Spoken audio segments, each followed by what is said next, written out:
Correction. Rule number 27. सम मुस्बत फ़िक्रे में इस्तेमाल होता है, यानी एफर्मेटिव सेंटेंस में. एफर्मेटिव, कोई मुश्किल नहीं, बोल के दिखाएं. एफर्मेटिव. सिंपल सेंटेंस को एफर्मेटिव सेंटेंस भी कहते हैं, मुस्बत सेंटेंस भी कहते हैं. सम एफर्मेटिव सेंटेंस में इस्तेमाल होता है, जबकि एनी मनफी या सवालिया फिक्रे में इस्तेमाल होता है. सेंटेंस देखिए. He did not give me some book. उसने मुझे कोई किताब नहीं दी.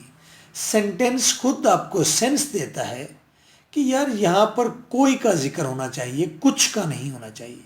जहां कुछ के मीनिंग आ रहे हो तो वहां सम लगाइए. वैसे भी जहां कोई के मीनिंग कोई बुक नहीं दी तो वहां पर एनी लगाएं. He did not give me some book. उसने मुझे कोई बुक नहीं दी. सेंटेंस करेक्ट यूं करेंगे, ही did not give me any book. आपको 2 मार्क्स मिल जाएंगे. Same is the case. एक और एग्जांपल. ही गेव मी एनी मनी. उसने मुझे कुछ रकम दी. अब यहां पर आपने एनी नहीं लगाना, करेक्ट करें. He gave me some money. एक और सेंटेंस देखें. Have you some money. No sir, wrong है ये सेंटेंस, इनकरेक्ट है. करेक्ट कीजिए. Have you any money.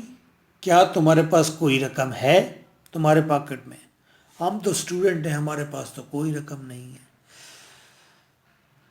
चीज़ें बोला करें. जैसे मैंने एफर्मेटिव बोला, आप बोले एफर्मेटिव सेंटेंस. आपको पता चल जाएगा कि सादा सेंटेंस को एफर्मेटिव कहते हैं.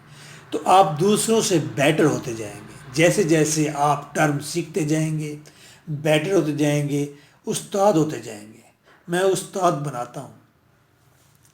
Now I am giving you a sentence. आपको देखते हैं कि कितनी एक उस्तादी आपके अंदर आ गई है. He did not write some comment. Comment तो आप वैसे भी नहीं लिखते. He did not write some comment. Correct it.